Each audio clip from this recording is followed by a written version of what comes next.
How to change calories goals on Myfitnesspal. Firstly, open the app. This type of screen will appear in front of you. You can change calories goal on Myfitnesspal.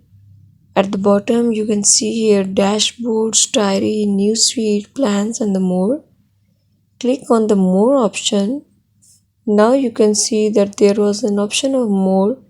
You have to click on it, and by clicking on this type of screen, you can see here goals. Click on the goals here. Nutrition goals will appear. Click on it.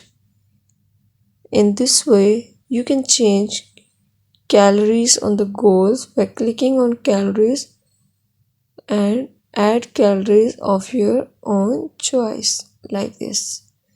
In this way, you can change calories to goals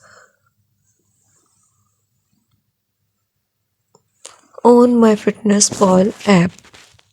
Before this, just make sure watch the complete video and consider showing your support by commenting, liking, sharing and subscribing to our channel for more valuable content in the future.